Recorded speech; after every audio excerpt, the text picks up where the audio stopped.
our university lecture by our Hilton Chair for this year, Dr. Michael Morris. I'm Linda Neve, and I'm the Entrepreneurship Coordinator for the College of Human Sciences. And that's my role in this whole piece in terms of helping to not only introduce Michael, but getting him here and working with the Hilton Chair this particular year. I also teach the entrepreneurship courses within the College of Human Sciences, as well as merchandising courses.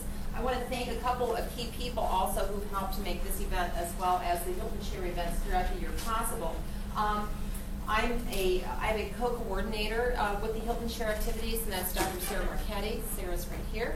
And we have a very able graduate assistant on the project, Sandra Stewart, who is towards the back of the auditorium. I want to thank both of them very much. Just to give you a little bit of background about Michael, Michael is the Whitting Chair and Director of Entrepreneurship and Emerging Enterprises at Syracuse University.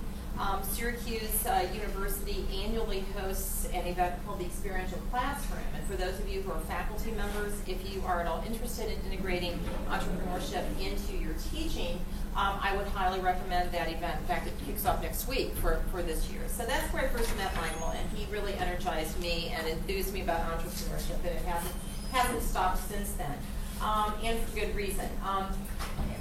Michael is looked at internationally as an expert in entrepreneurship. He's published 4 books, more than 100 articles, has been involved as a principal in various entrepreneurial startups. His research has covered areas such as entrepreneurial development, corporate strategies, entrepreneurial intensity, venture strategy, marketing and entrepreneurship interface, and entrepreneurship under adverse environmental conditions. I'm really excited to have Michael here as a resource person this year, and he'll be here throughout the year doing Hilton Chair functions just about every month. And you will be able to contact him by looking at the College of Human Sciences website under Hilton Chair. Sandra, who I've already pointed out to you, it explains how you can get an appointment to meet one-on-one with Michael, or if you're interested in having him come to a class as the schedule permits, we could see if that might be possible as well. So he's here for a resource primarily for the College of Human Sciences, which sponsors the Hilton Chair, but we're also trying to provide outreach when possible to the rest of the campus. You may or may not know that we have an entrepreneurship initiative that's just now kicking off, that's campus-wide. Howard, I saw you walk into someplace. Where are you? There's Howard. Okay, Howard Van Auken from the College of Business is steering that initiative, and each college has a contact person. So no doubt you'll hear more about that as we move along within your individual colleges. And we're trying to mesh Hilton Chair activities with this entrepreneurship initiative that will engage faculty more so in developing new courses or content for courses, enhancing existing courses, so that we can more completely infuse entrepreneurship across the curriculum in Iowa State. Without any further ado, I'm going to turn the floor over to Michael Morris, and the topic of his presentation today is very timely, the importance of being entrepreneurial in today's changing university environment, and that has implications for students, for faculty, and just about everything else that we do here at the university. So Michael, I'll turn the floor over to you.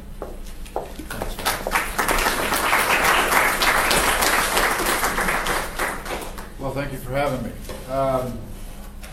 It's a pleasure to be here. I wouldn't have believed that Central Iowa would be colder than Syracuse, New York in September, but it's a pleasure to be here. Apart from that, to talk about this particular subject, and some of you may not know that Iowa State is on the leading edge of institutions around the country in terms of this new initiative to try to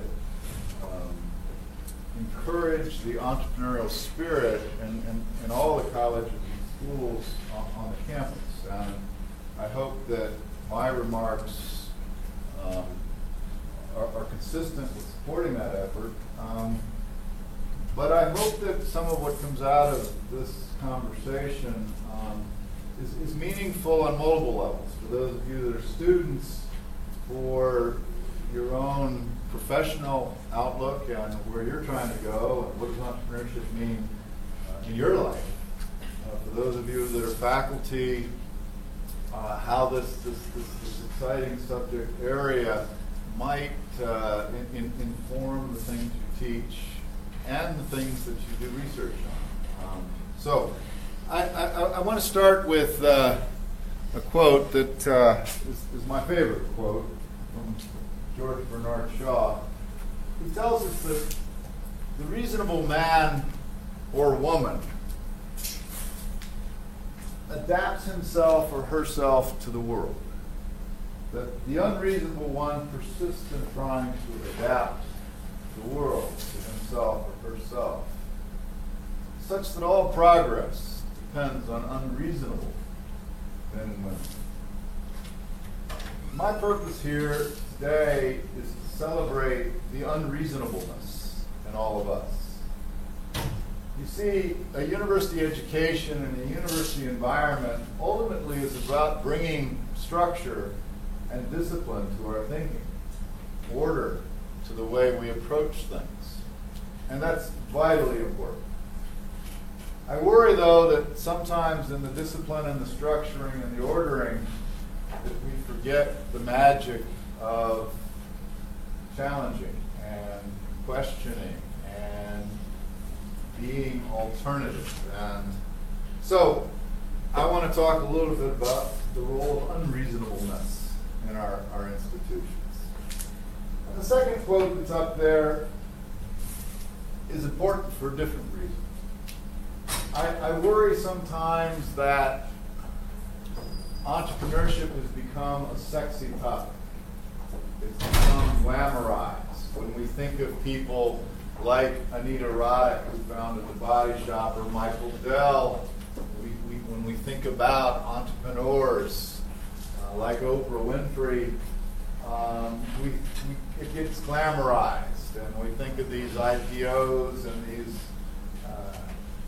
The second quote's up there because it's important to de-glamorize entrepreneurship and to remember that entrepreneurial efforts are hard. They're uncomfortable. And entrepreneurial people are, in a manner of speaking, pains in the rear because they create disruption. They challenge the existing order. They suggest that possibly there's a better way. And many of us have a stake in a way that is well established. The reality is, those of you who are students are entering a world, those of you who are faculty and staff exist in a world that can best be characterized as the E-revolution. And that E-revolution is the name of the game for the 21st century. It is a revolution. E-revolution, by the way, is not the electronic revolution. That's a technology. Technologies come, technology. The E-revolution today is the entrepreneurial revolution. The rate of venture creation has never been higher at any time in history. And beyond that, our old fascination with the Fortune 500 has given way to an intrigue with the Inc. 500, the Fast Growth 500, the Fast Company 500. We saw this burgeoning entrepreneurial society, and then the dot-com bust came along, and everybody sort of said, yeah, well, that was a fleeting fad. It wasn't a fleeting fad at all. It simply reinforced the realities that there's no free lunch and there's no easy ticket to entrepreneurial success. More to the point, there are 1 million new ventures being created in this country per year. That's a phenomenal number. The total population of enterprises in this country is about 23 million. So that rate of new venture creation is phenomenal. In the well-known studies up at MIT that have been repeatedly replicated since, it's clear that 85% of the new job creation in society comes from the entrepreneurial sector. Never in our history has the rate of new product service introduction been higher. Never in our history has the rate of new patent issuance been higher. It is a revolution that suggests wealth is being created at a faster rate for a much larger number of people. Interestingly, in the United States, it's not just that more ventures are being created, but look who's creating them. Women are creating new ventures at a much higher rate than the overall average. Minorities are creating ventures at a higher rate. They're leading the pack. And it's a global revolution. As much as people worry and complain about outsourcing to China, I mean, China remains a communist country. And yet, I mean, you just think of the statistics. If you go back 13 years, there were fewer than 50,000 registered ventures in China. There are 2 million today. There'll be 10 million in another couple of years. It's a veritable explosion in entrepreneurial activity. If you go to Vietnam, if you look in Uganda and Africa, it is a universal entrepreneurial revolution that is fundamentally affecting basic quality of life in the United States. Energy prices being a case in point. The e-revolution is not simply about the free marketplace. The fact that free markets seem to be prevailing around the world isn't as much the point as what is the driver of the market. And ultimately it is the entrepreneur. Such that the entrepreneur has surmounted the bureaucrat, the corporate functionary. The entrepreneur has replaced the administrator, the executive looking for the golden parachute, or the exploiter simply looking for a quick buck who isn't really creating any value. I believe that entrepreneurs are the heroes in our society. Entrepreneurs are the ones who question. They're the ones who challenge. They're the ones who refuse to accept that mantra, if it ain't broke, don't fix it. Their mantra is, if it ain't broke, break it, because there's a better way. A better way to feed the homeless. A better way to deal with pollution. A better way to... So they're the ones who take responsibility for change. Entrepreneurs are the ones who, to me, capture the essence of the human spirit. The hope for a better life. The hope for the end of poverty.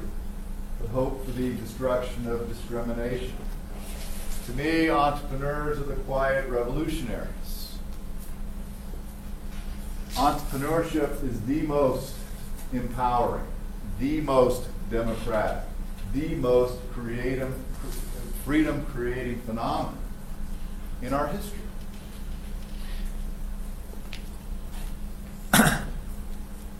The interesting question is, what is the dynamic in society? What is the dynamic inside Iowa State University? What is the dynamic, whether it's organizational or societal, regional, community? What is the dynamic? It's interesting that the old vantage point on entrepreneurship, which was this mindset that it had to do with starting and running small businesses, has given way to a whole different perspective on what the term entrepreneurship means. The question is not how many small businesses are there in Des Moines, Iowa. The question is, what's the relative rate of creation and destruction of ventures in Des Moines, Iowa? What's the dynamic? What's the movement? What's the flow? When the Soviet Union fell and Eastern Europe was freed up, people thought there'd be this magical transition simply because you replaced one economic system with another economic system. But putting a marketplace in place, private property, competition, freely fluctuating price mechanism, is not enough. There has to be a driver. The driver is the entrepreneurial sector, the entrepreneur in society. And so, absent entrepreneurship, what are the implications? What are the implications for a community, for a state, for a university of inadequate levels of entrepreneurship? And my view would be, absent entrepreneurship, you don't get a static state. You get decline. And you see many of our institutions in America today declining as a function of not understanding and being able to develop and nurture and capitalize on the entrepreneurial spirit within organizational life. And I want to specifically talk about that in the context of Iowa State. We tell our students at Syracuse, and the large numbers of them are not business school students. We have about 1,100 students taking entrepreneurship courses each year. And our message is the at-risk student today is the student not prepared for the age of entrepreneurship. I mean, think about the difference between today's age and one generation ago. A generation ago, I went out and bought a Coke. Today, if I order a Coke, they'll go, you want the Coke Classic? You want the Diet Coke? You want the Cherry Coke? You want the Diet Cherry Coke? You want the caffeine-free Coke? Would you like a caffeine-free Diet Cherry Coke? I'd say I'll take a Pepsi. The upshot becomes, we live in this era of choice. We live in this era of fragmentation of markets, heterogeneity. We live in this era of much higher rates of new product and service and process introduction. And so I believe the at-risk university and the at-risk community are the ones not prepared for this amazing age of entrepreneurship. The people graduating from this university this year, next year, and in the coming years face far more opportunity than any generation in the past. They also face more threat, more turbulence than any generation in the past. But more choices, more innovation, more technological development, more change, more opportunity, more possibilities.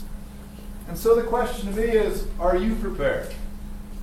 Individually, regardless of whether you're a faculty member, a student, a staff member.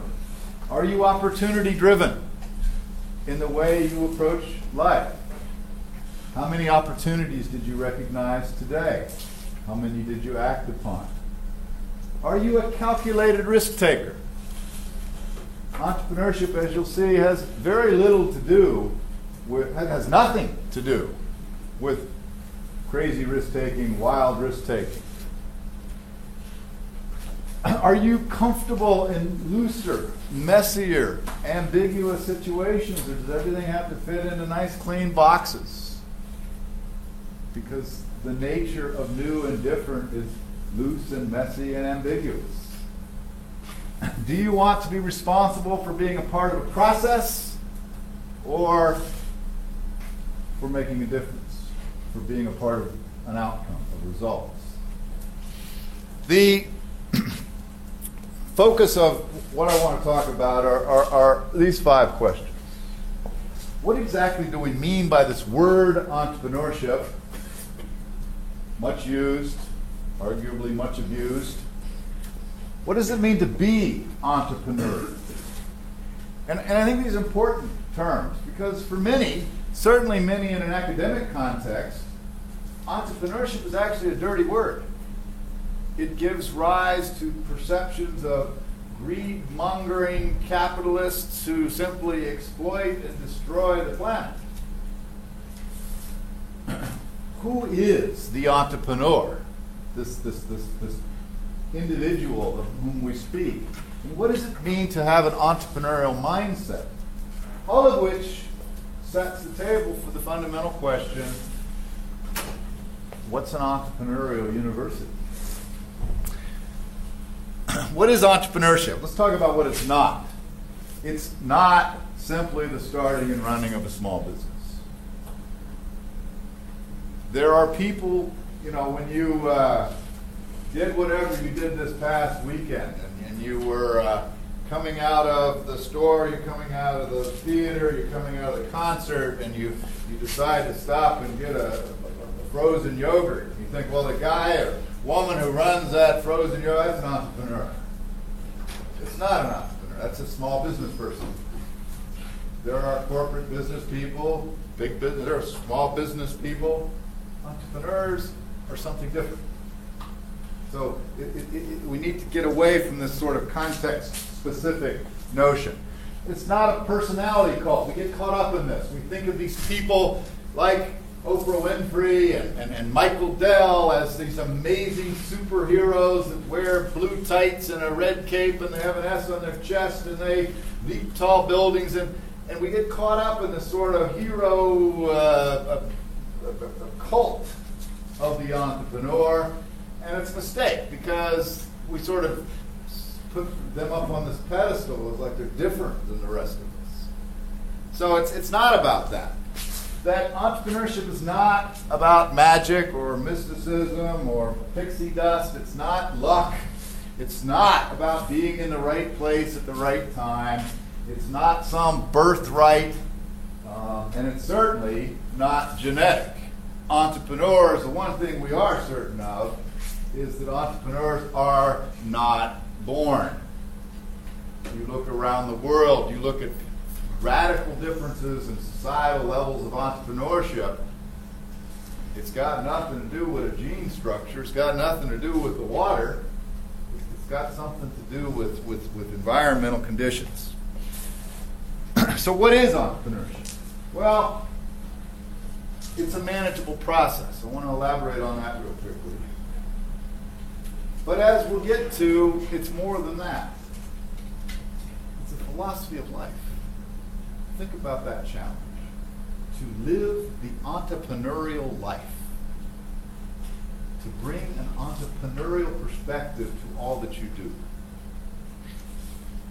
A way of thinking, a mindset, and I want to explore that mindset in a way of acting. So it is both attitudinal and behavioral. We define entrepreneurship in terms of these two definitions, and I focus more on the former. The process of creating value by bringing together unique combinations of resources to exploit opportunities. A little wordy, but it really gets to the point. There are four things in that definition. The first is, it's a process. Processes are manageable. Processes can be learned. Processes can be broken down into steps or stages.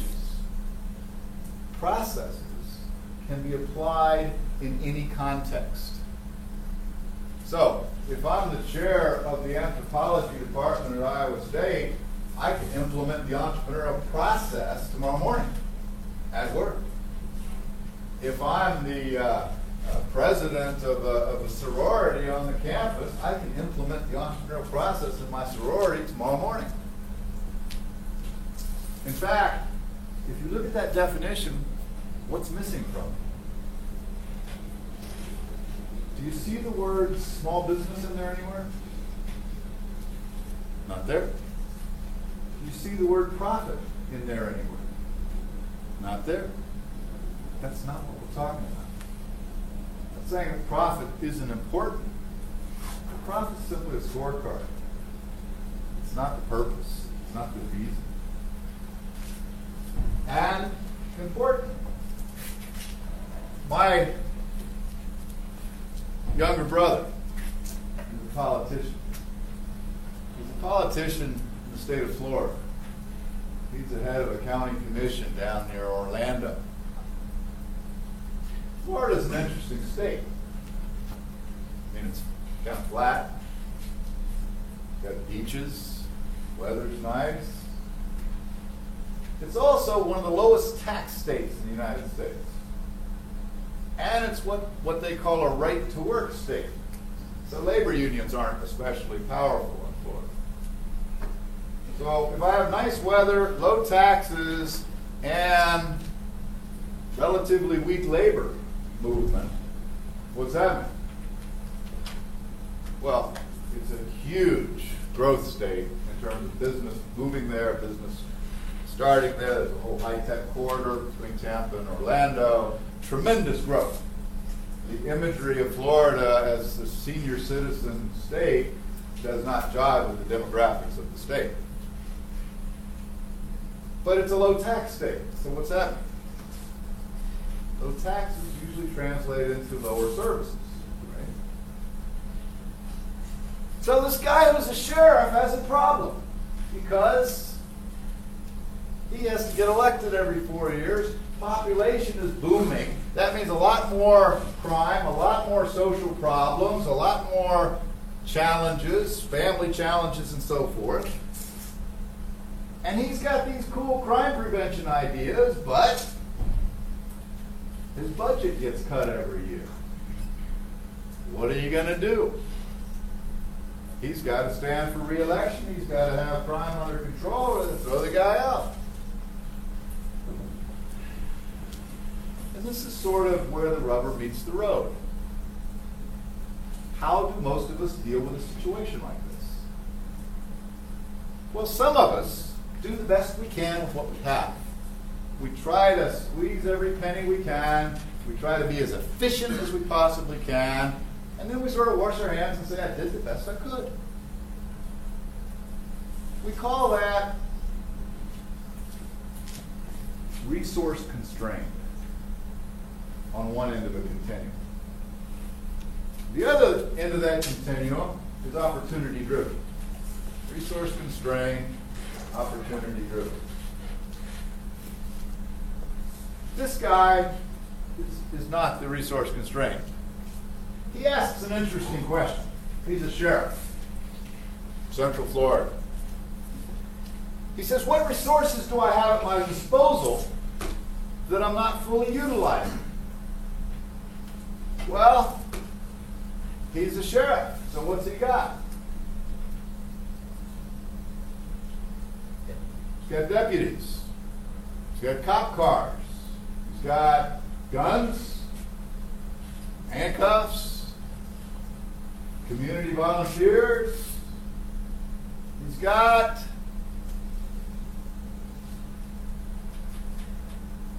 a jail.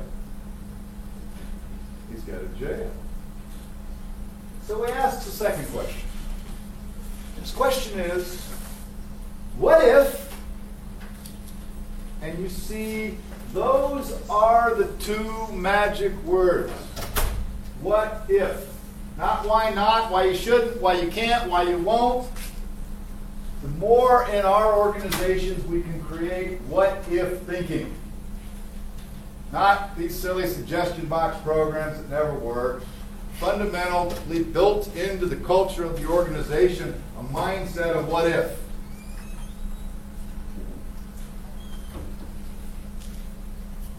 I believe when you leave college, those are the two most important words you take with you. What if?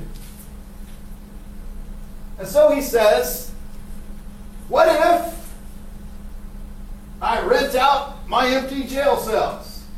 You need a jail cell? I'll rent you one. Well, as crazy as that idea sounds, he stumbles on this sizable niche market of the Immigration Service, mental hospitals, other municipalities that need safe, secure places to put people in transit. He starts renting out his jail cells, generating a healthy cash flow. He uses that to pay for some of the most progressive crime prevention programs in America, and he's wildly popular. What is that? That's entrepreneurship. That's entrepreneurship. And amazingly, where? public sector organization. At Syracuse, we have the Maxwell School, which is the top public policy school in America.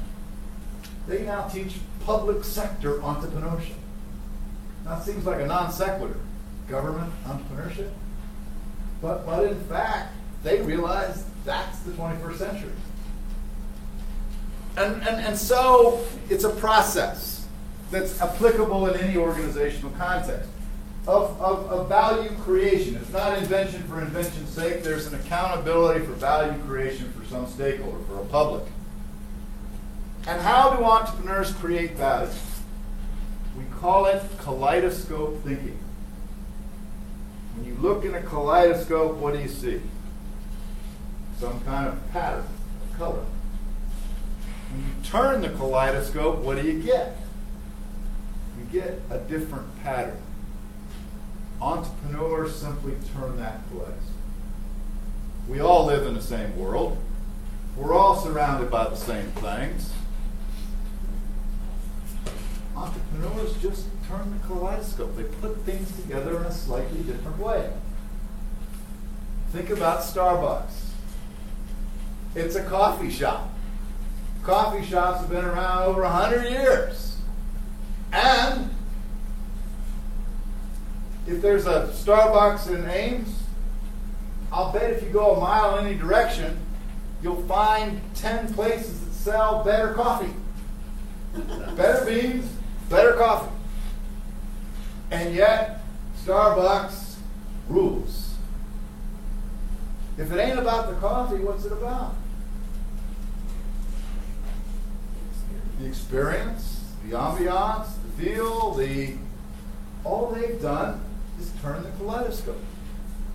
Put things together in a slightly different way. Anybody in this room could have thought of Starbucks. It ain't rocket science. It ain't nuclear physics. The second, unique combination of resources to exploit an opportunity. And that's the big juxtaposition. To what extent are you opportunity-driven or resource-constrained?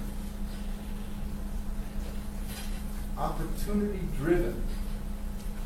We talk about what we call the corridor principle. It's a fascinating principle. The reality is, when every one of you woke up this morning, there were 10 opportunities floating right over your head, and you didn't see them. Too worried about the fight you're having with the wife or the girlfriend, too worried about the deadline today or the exam, too worried about... We are surrounded by opportunities if we just open our eyes. And this corridor principle is fascinating because what it says is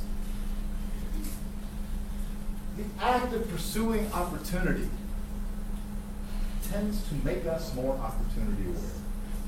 The very act of going for it, whether it succeeds or doesn't, opens our eyes to a lot more opportunity. They say it's like walking down a corridor that you've walked down before. Only now you see 4 or 5 doors you never recognized, and you're much more apt to open 1 or 2 of them. The second definition is from Harvard. The Harvard folks have made entrepreneurship a major thrust. They've got 24 faculty now working in entrepreneurship. And they, of course, it's Harvard, so they have to have their own of everything, and they have their own definition. But it's an insightful definition. It is that second one. The pursuit of opportunity without regard to resources currently available. It's not just the mindset, it's the behavior. How do I not compromise my dream? How do I not compromise my vision based on what's in my bank account? We have a major initiative in the inner city. We've committed to 100 sustainable ventures over the next 4 years. How do you go to people with nothing and not only encourage them to push their dreams, but not to compromise their dreams? Well, you have to start to realize that all kinds of ways to pursue things without having all the resources in the world. And so that's the second perspective in terms of. So we start to look at entrepreneurship applied in lots of different contexts. Startup contexts, corporate entrepreneurship, public sector entrepreneurship, university entrepreneurship. We look at entrepreneurship applied to discipline. What is an entrepreneurial architect? What is an entrepreneurial oboe player in music? What is an entrepreneurial electrical engineer? The upshot becomes, well, there's a whole emergent field called social entrepreneurship. The application of entrepreneurship in the nonprofit sector, where instead of a conventional notion, we talk about new and novel mixes of opportunities, challenges, ideas, and resources in pursuit of potentially explosive non-financial rewards. Bold solutions to homelessness. Bold solutions to children infected with AIDS. The whole realm of social entrepreneurship. You see the metrics change. So the entrepreneurial task becomes one of perceiving and acting upon opportunities in the environment, creating and building something from virtually nothing. The successful pursuit of opportunity without regard to resources. I've said it's a process. This is how we conceptualize the process. 6 simple steps. And the interesting thing is it doesn't start with an idea. It starts with the recognition of opportunity. Opening, needs, pain in the external environment. Its needs relief. That the experience itself of entrepreneurship needs to be understood. If we're asking young people, faculty, or others to think and act entrepreneurially, then there's a need to understand the nature of doing entrepreneurial things. And look at the words up there. There may be a logical process, but the experience itself is an ambiguous experience. It's an uncertain experience. Every one of you have done innovative things in your life. When you were in the midst of it, I guarantee you it was lonely. And it might have had a little stress attached to it. And it was very ambiguous because you didn't know what the outcome was going to be. And so it's important that we understand the experience of entrepreneurship as well as the process. So what does it mean to say you're an entrepreneurial person and he's not? That Iowa State's an entrepreneurial university and the University of Iowa is not.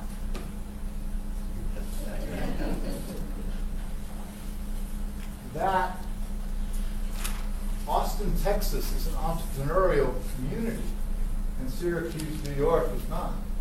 That China is an entrepreneurial society, and France is much less so. What does it mean to characterize something as entrepreneurial? Well, the work in this field has narrowed the dimensionality of entrepreneurship to 3. Innovativeness. That means novel, an emphasis on novel, new, unique products, novel, new, unique services. What's the third leg of the innovation stool? New products, new services,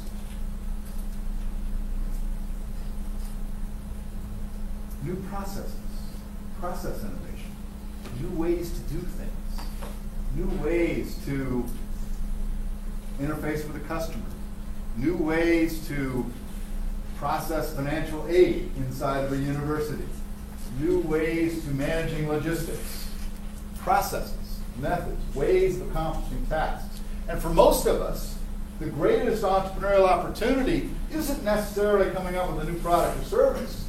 It's in the whole realm of process innovation. Risk-taking, as I've said, is calculated risk-taking. In 26 years, I've never met an entrepreneur who liked risk. Haven't met one. If you want to go to Las Vegas and have a wild weekend, don't take an entrepreneur with you. Because they're not wild-eyed gamblers. Their risk profile on a 1 to 10 scale, totally risk averse, wild-eyed gambler, 5.5. Their risk profile does not statistically differ from that of society at large. But they view risk differently. Most importantly, they approach risk differently. I think an interesting question for the students and faculty to ask is, how much time do we spend in the university teaching students how to mitigate and manage risk? It's a critical life skill today, especially in today's world. And so it's managed risk-taking. It's sharing risk. It's staging risk. It's getting somebody else to take some of the risk. And proactiveness is an emphasis on implementation. There's no shortage of people with ideas, but people who take responsibility for their ideas. Proactiveness is about, it's the Nike slogan, just do it. But that's not enough. It's about tenacity and perseverance. Because anything one's doing that's entrepreneurial is change. And all of us resist change. So there will be the natural and the arbitrary obstacles in any path. It's about knowing when to bend a rule and when to follow a rule. It's about that mantra we all practice as teenagers that we forget later in life. We used it against our parents. The mantra that it is better to ask for forgiveness than to ask for permission. Believe me, if that sheriff had asked the police oversight board if he could rent out the jail cells, the answer would have been a flat, no, you can't. Rather, when they saw the results and they slapped his hand, he said, I'm sorry, I didn't mean to do that. I didn't know I wasn't supposed to do that. By the way, crime's down 10%. So, put those three things together, and what's it tell us? It tells us something very fundamental. My question to you was a silly question. I asked you, what does it mean to say you're entrepreneurial and he's not? What does it mean to say this university is entrepreneurial and that one's not? It's not a dichotomy. When you accept these underlying dimensions, you realize that entrepreneurship is a variable. The question is not, are you entrepreneurial? All of you have done entrepreneurial things in your life. The question is not, are you or aren't you? It's how much are you? How innovative, risky, and proactive are the things you've done in the last 12 months? How many new processes? How much calculated risk-taking? How proactive? If I'm the first dry cleaners in Ames with a drive-up window, well, that's a little innovative, a little risky, a little proactive. If it was 25 years ago and I was Ted Turner and I was launching CNN, well, at the time that was very innovative, very risky, and very proactive. It's just a question of degree. And so we get this space that I've conceptualized here that we call entrepreneurial intensity. And what you see on the axes is the degree of entrepreneurship, how innovative, risky, and proactive are the things you're doing, and the frequency of entrepreneurship. In the last 2 years, how many new courses have been created? How many new programs have been launched? How many process improvements have been implemented on this campus in terms of enhancing the student experience, enhancing the research experience, or whatever? So degree and frequency. And so you get the space where organizations have different strategies for entrepreneurship. If I'm down here, I don't innovate very often, and when I do, it's pretty incremental, step-at-a-time stuff. If I'm over here, I do it all the time, but a step at a time. If I'm up there, I don't do it often, but when I do, it's home run stuff. Ask yourself, where does Iowa State fall in that grid? Where do you fall in that grid? The concept is applicable at an individual level, at an organizational level, at a community level. We're working hard in Syracuse to try to take a region that's rooted in a past of manufacturing and transform it into a much more entrepreneurial mindset. And I'm not just talking about business. I'm talking about arts and culture, educational institutions. Who is the entrepreneur? I'll move through this pretty quickly, but there's 40 years of research on the entrepreneurial persona. And the bottom line is the things we associate with entrepreneurial behavior in individuals are, look at the things in white. Entrepreneurs are not driven by money. Isn't that interesting? Entrepreneur, I don't care what they say, I don't care if they go, I want to be a millionaire when I'm 30 and retire when I'm 40. You dig beneath the surface, and the motivation is achievement motivation.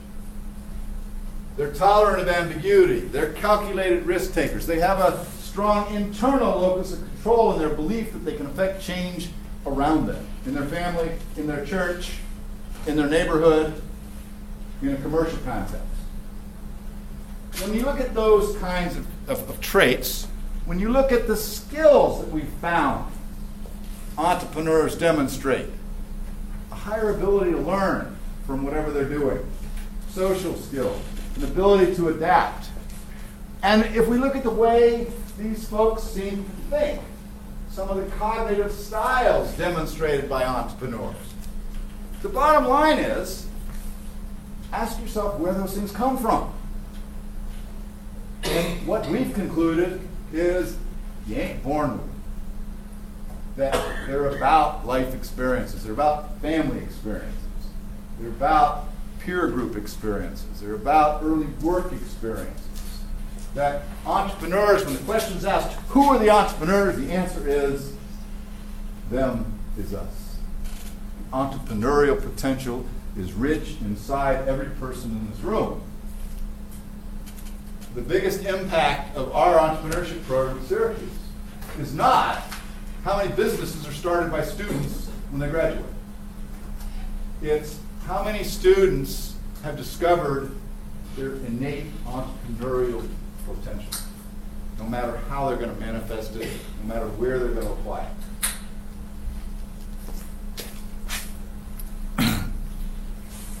There actually are different kinds of entrepreneurs. So it's also important to realize that there's not some prototype we're trying to fit here. There are many different kinds of entrepreneurs out there. The entrepreneurial mindset, this way of thinking, a passionate pursuit of new opportunity, the bringing of discipline and focus. Entrepreneurs are fundamentally adaptable, but they bring a discipline to their vision. They prioritize opportunities. They focus on execution. And importantly, any successful entrepreneurial concept or venture, whether it's a company, whether it's a product, whether it's a new process in an organization, if you look at it when successful and you compare it to when initially conceptualized, it looks very different. Customer, financial requirement, it's all about adaptation. That our American mindsets, especially about failure, have got to be eliminated. Failure is wonderful. Failure is fabulous. We've got to celebrate failure. We've got to recognize failure is the number one way we learn. How many times will they fail before they cure breast cancer? 3 million? 4 million? But do they fail and go, all right, let's go home? Or is it, what do we learn from that? How do we move the next step forward? It's a whole different mindset about failure. And importantly, this notion of healthy dissatisfaction. Not, if it ain't broke, don't fix it. But there's always a better way. There is a better way to deal with this social problem, or this commercial problem, or this.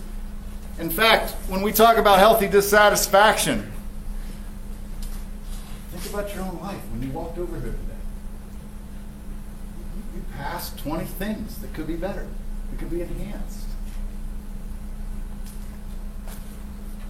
The what if concept. Now, we believe that entrepreneurship is more than a discrete event. I think it's silly when somebody goes, yeah, between 2004 and 2006, I was an entrepreneur.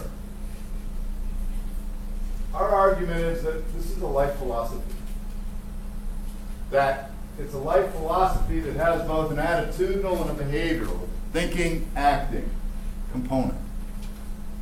It's a mindset and a philosophy that we encourage students not to think about simply starting businesses. If they do, that's great. If they don't, that's great. But will you have an entrepreneurial career? Might that career involve entrepreneuring in a nonprofit? I can tell you, Kodak's right down the road from us. They're desperate for entrepreneurial young employees. So, and then in your life, in your family, I need to be entrepreneurial and I have to figure out how to pay for my kids' college education. I need to be entrepreneurial in my church and trying to address some challenge the church is facing. And so the lifetime philosophy notion. And so we get to this university question. Think about these questions. Why is Austin, Texas more entrepreneurial than Syracuse or Des Moines? Why is Florida more entrepreneurial as a state than New York? I can tell you the great state of New York, they rate states and their entrepreneurialness is 49th. Why? Why is China more entrepreneurial than France? Why is Stanford more entrepreneurial than Iowa State? Why? What is the driver there? We believe that these factors come together to explain entrepreneurship at an individual, organizational, community, or societal level. There are environmental conditions. We do a lot of work in South Africa. There isn't a developed pool of venture capital. That's an environmental condition. There aren't the extensive engineering and science programs. That's an environmental condition. So there are environmental factors. Organizational context, which could be somebody's garage, it could be a franchise, it could be a nonprofit organization. Resource issues, and it's not just money issues. We often find money is the least important resource. Other resources. A unique concept, product, service, or process, and then this process comes to work. An entrepreneurial university, then, when you start thinking about it that way, to me is one where there is high degree and frequency. Degree in terms of innovative risk-taking proactiveness, frequency in terms of number of entrepreneurial events happening in a given time period. And that those degrees and frequencies of entrepreneurship may vary by college, may vary by level in the organization, may vary by task in the organization. That this entrepreneurial notion be applied to research, to teaching, to the kind of outreach programs and engagement of the community, to fundraising, to provision of campus services, to athletics. We could have used a little more entrepreneurship and we would have beat Iowa last Saturday in football. And I believe we've loosened them up so you can be on this side. I believe the mindset should be every student an entrepreneur. It's not for some select few, some gifted few. Every student an entrepreneur.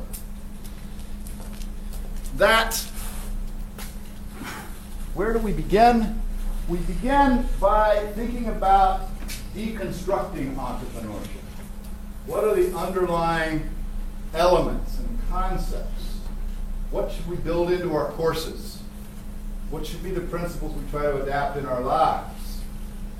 And here I've listed out a core group. These can help guide, for instance, some of the cross-campus efforts as people start to go, all right, I get the broad entrepreneurship thing, but let's drill down. What aspect of it applies to physics? What aspect applies to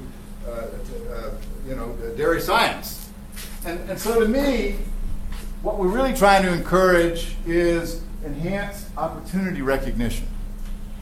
opportunity awareness, and the ability to evaluate opportunities. We're trying to help students, faculty, staff understand how to innovate and what works better in terms of innovation. Creative problem solving, the role of creativity in all of this, the process itself of entrepreneurship, the notion of risk and how to mitigate risk and how to manage risk, the notion of guerrilla thinking. Guerrilla thinking, not like a monkey. But if you think about the fundamental principle of acting as a guerrilla, my favorite, and there are many examples, but there's a guy with a restaurant. Okay? He's got a restaurant. He's successful. He's going to open a second location in a new town where they've never heard of him. He takes the revenues from his business and everything he can save up to open a second location. But he's in a new town where nobody's ever heard of. Well, it's all about marketing. He's got no money for marketing. He spent it all on the new location. So he starts thinking like a guerrilla. He looks at resources differently. He leverages resources. He says to himself, well, what can I do? What if? Well, here's what he does. He has a party at his restaurant, the new location, before the grand opening. And he only invites one kind of person. He invites every hairdresser in town. Now, what do hairdressers do all day? They talk, and they talk, and they talk. He just bought 6 months worth of free advertising, $1 million worth of free advertising, by thinking like a guerrilla, by looking at resources differently, by thinking alternatively. But it's about resource leveraging, the ability to manage ambiguity and uncertainty, the ability to plan around something novel and different. And importantly, we don't spend enough time emphasizing implementation skills, bringing things to fruition. I further think that as we look at a university environment, the building blocks for moving universities towards a more entrepreneurial profile are these. We need to think about, talk about, and have dialogues regarding the culture of a university. We need to look at structures. How do we build structures that encourage the cross-collaboration amongst units around entrepreneurial concepts and ventures that may serve the discipline, may serve the state of Iowa? That it's about controls. And when you look at the new budgeting model here at Iowa State, it's all about a whole different mindset regarding fiscal controls and the way activity is encouraged or discouraged. It's about reward systems. We need to rethink what we're rewarding in the university environment at a student level, but at a faculty level as well. It's about having a clear strategy for entrepreneurship. We need to rethink the metrics. How are we assessing performance? What is success? What is progress? And to me, the metrics need to be built around innovativeness, risk-taking, and proactiveness. I've given some examples here. As Gandhi says, be the change you wish to see in the world. To me, that's the message of the entrepreneurial spirit and its role in our lives within universities. Thank you.